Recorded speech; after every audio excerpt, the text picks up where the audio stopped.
지난 시간에는 하나님을 따라 새롭게 지음을 받아서 이제 빛 대신 하나님의 자녀가 된 우리가 어떻게 살아가는 것이 하나님의 빛된 하나님의 자녀로서의 삶인가, 우리 거기에 대해서 말씀을 나누는데요. 먼저는 어리석은 자가 되지 말고 지혜로운 자가 되어야 한다라고 권면했습니다. 물론 여기에서 말하는 그 지혜는 세상적인 지혜를 말하는 것은 아니고요. 주의 뜻을 분별하는 선한 지혜를 말하고 있습니다. 즉 악한 이 시대를 주의 뜻을 악한 이 시대 가운데 선하신 주님의 그 뜻을 분별하는 그런 지혜로운 자들이 되어야 한다라고 말씀을 했습니다. 그리고 이어서 또 술 취함과 성령의 충만함을 대조시키면서요, 술 취함과 같은 방탕에 빠져서 세월을 낭비하는 그러한 인생이 아니라 오직 성령의 충만함을 받아서 악한 이 시대 속에서도 적극적으로 주님의 뜻을 행하는 그러한 삶을 살아야 한다라고 우리에게 권면했습니다. 그러면서 바로 이러한 삶이 빛된 하나님의 자녀로서의 삶이다라는 것을 우리에게 말씀했습니다. 바라기는 우리 모두가 성령 충만하여서요, 우리에게 주어진 하루하루의 삶을 그런 빛된 하나님의 자녀로서의 삶을 살아가는 우리 모두가 되기를 간절히 소망합니다. 그리고 지난 시간 마지막 말미에서 그러한 성령의 충만한 삶에 있어서 가장 높은 단계에 이르는, 가장 최종 단계가 어디에까지 이르러야 하는지에 대해서 결론을 nem과 동시에 이제 오늘 본문의 말씀의 도입으로 이렇게 자연스럽게 이어지고 있는데요. 지난 시간 5장 21절의 말씀을 보면 그리스도를 경외함으로 피차 복종하라라고 말씀하고 있습니다. 그렇습니다. 여러분, 성령의 충만한 삶은 반드시 이 단계까지 이르러야 한다라는 겁니다.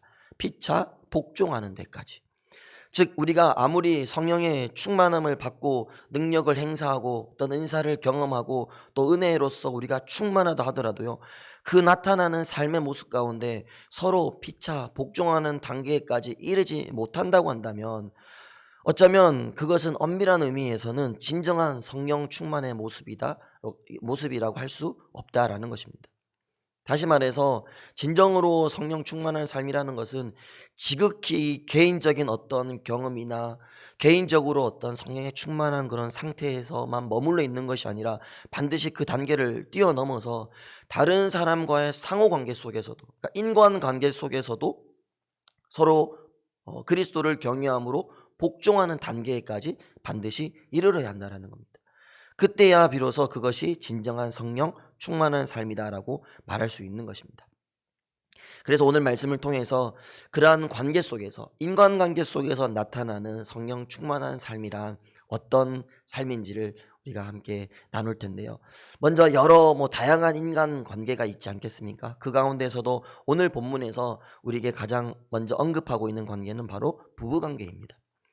하나님께서 이 땅에 세워주신 두 기관이 있습니다. 바로 가정과 교회입니다.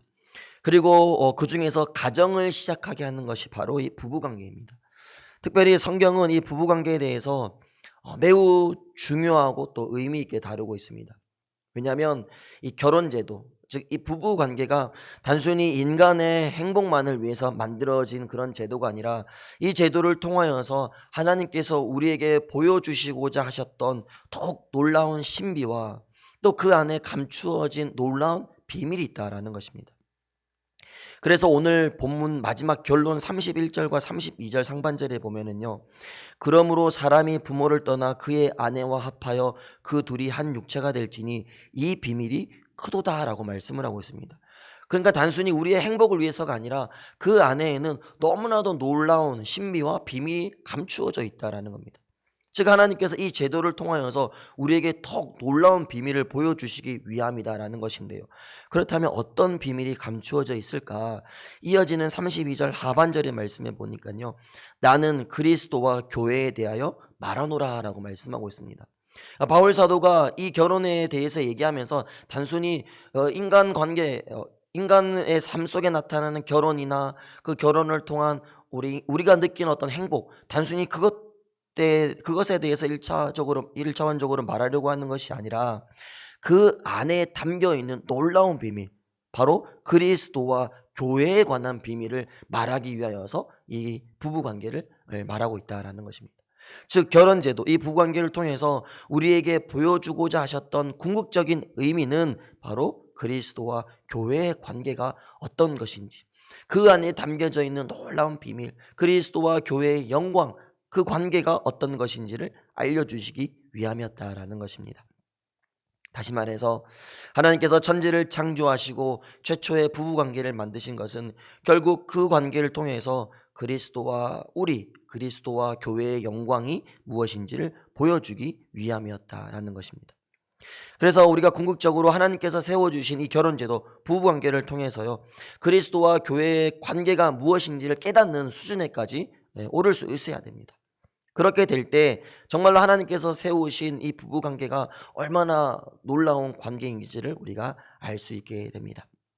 반대로 만일 부부관계의 거룩함이나 오묘함, 또 신비로움, 은혜로움, 영광, 또 부부의 하나됨, 이러한 그 관계에서 나타나는 놀라운 은혜를 우리가 제대로 이해하지 못한다면 곧 그리스도와 교회의 관계에서 나타나는 신비와 영광, 비밀, 은혜됨, 이러한 원리도 우리가 당연히 깨달을 수 없다라는 것이죠.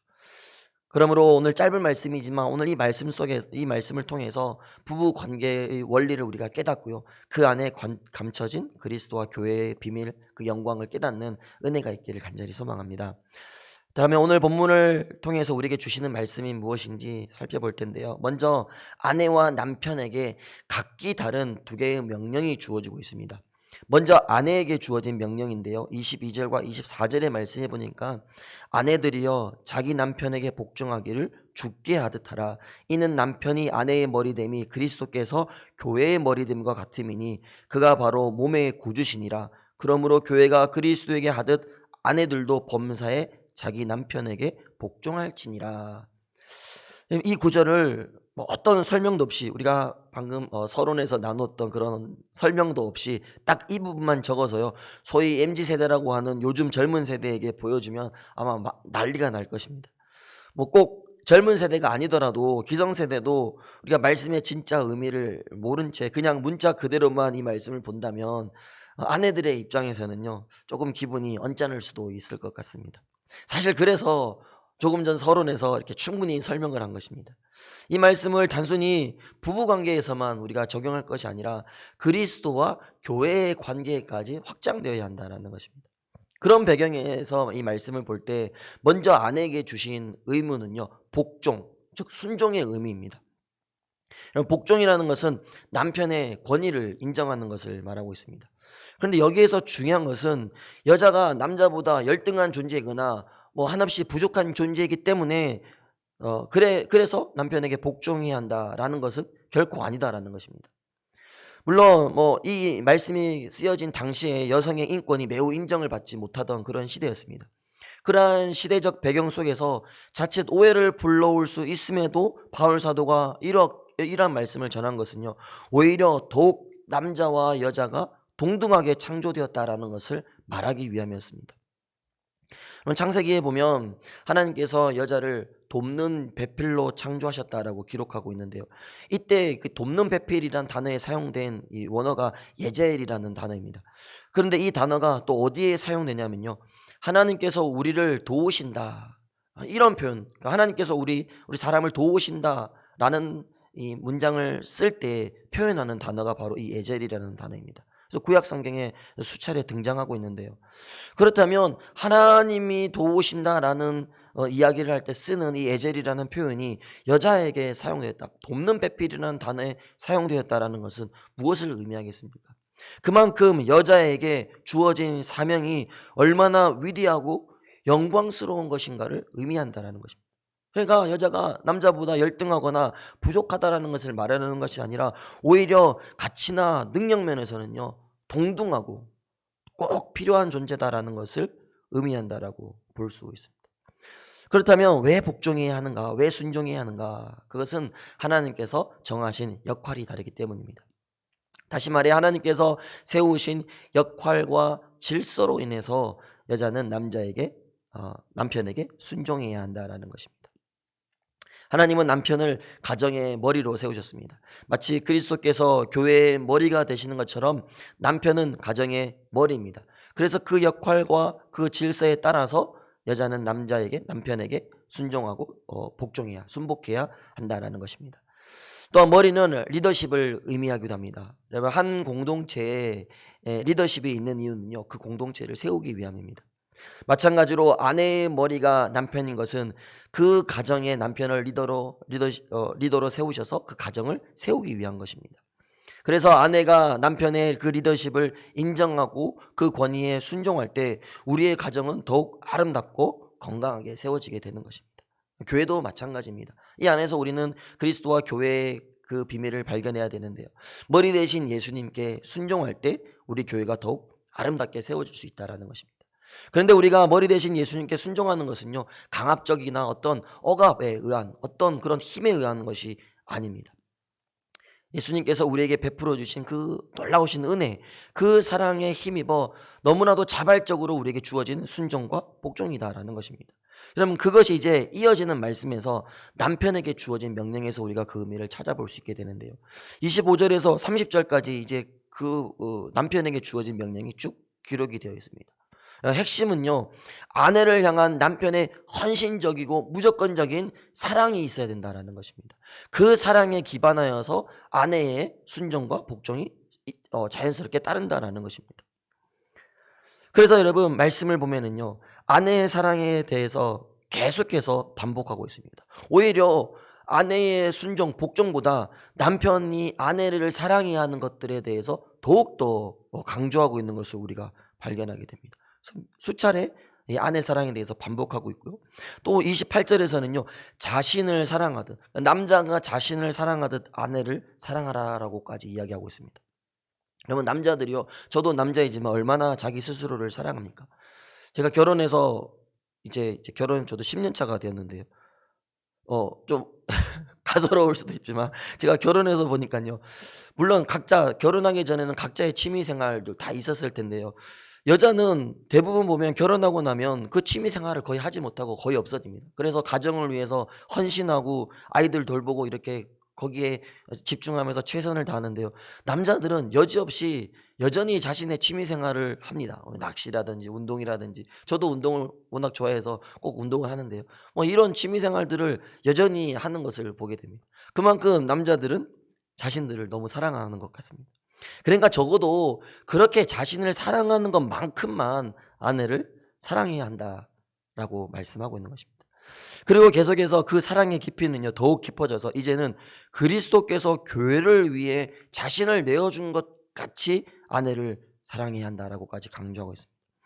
예수님께서 얼마나 교회를 사랑하셨습니까? 자기의 몸을 내어주기까지 교회를 사랑하셨습니다. 바로 그러한 높은 수준의 아내의 사랑이 남편에게는 반드시 필요하다라는 것이고요, 그 사랑을 주는 것이 남편에게는 너무나도 마땅한 그리고 당연한 의무다라는 것을 우리에게 말씀해 주고 있습니다. 그래서 자신의 권위를 이용해서요, 아내를 무시하거나 아내에게 복종을 요구할 권한이 남편에게는 없다는 것이고요, 오직 사랑할 의무만 있다는 것을 우리가 기억해야 합니다. 그리고 그 헌신과 사랑이 있을 때 아내는 두려움 없이 남편에게 복종할 수 있는 것입니다. 아내의 만족 없이 남편의 만족은 있을 수 없고요, 또 아내의 행복 없이 남편의 행복은 또한 있을 수 없습니다. 아내의 건강 없이 남편의 건강 또한 있을 수 없습니다. 그것이 아름답고 건강한 부부관계에서 나타나는 모습입니다. 바라기는 이러한 순종과 사랑의 관계를 통해서요, 이 땅에서도 천국의 기쁨을 맛보는 그런 아름다운 가정이 될 수 있기를 간절히 소망합니다. 그렇다면 결론으로 이러한 아내의 순종과 남편의 사랑의 이 관계를 통해서 우리에게 보여주시고자 하시는 것은 무엇일까? 우리가 서론에서도 계속 나눴었는데요, 바로 우리의 영원한 신랑 되시고 머리 되시는 예수님께서 우리를 얼마나 사랑하시는가, 그것을 깨닫고요, 또 얼마나 거룩하고 깨끗한 신부로 우리를 부르셨는가, 그것을 우리가 기억하면서 영원토록 그 신랑 되신 예수님과 함께 사는 것을 이 땅에서의 부부관계를 통해서 깨닫게 하시기 위함이다라는 것입니다. 그리고 궁극적으로 이 아름다운 부부관계를 통해서 예수님과 교회의 관계가 얼마나 아름답고 위대한 관계인지를 깨닫게 하기 위함입니다. 사랑하는 새벽가족 여러분, 오늘 본문 짧은 말씀이지만 이 말씀 안에서 우리가 발견하게 되는 그리스도와 교회 사이의 비밀은요, 절대 작지 않습니다. 그 위대한 비밀을 우리가 아내와 남편, 부부 관계에서 그 위대한 비밀을 우리가 깨닫게 되었다면 그리스도를 경외함으로 피차 서로에게 복종하고 더 없는 사랑으로 서로를 위할 수 있는 것입니다. 그리고 그러한 관계를 통해서 예수님과 교회, 예수님과 우리의 관계를 더욱 깊이 알아갈 때, 또 그렇게 살아갈 때 이 땅에서도 그리스도와 함께 살아가는 놀라운 은혜와 축복을 우리가 매일매일 맛보며 경험하게 될 수 있습니다. 바라기는 아름다운 사랑과 순종의 그 관계를 통하여서, 그 부부관계를 통하여서 그 안에 감추어져 있는 그리스도와 교회의 그 놀라운 신비와 비밀까지 우리가 깨닫게 되면서 이 땅 가운데 더욱 놀라운 은혜와 사랑의 관계를 경험하게 되는 복된 새벽 가족들 될 수 있기를 주님의 이름으로 부탁을 드리겠습니다. 기도하겠습니다.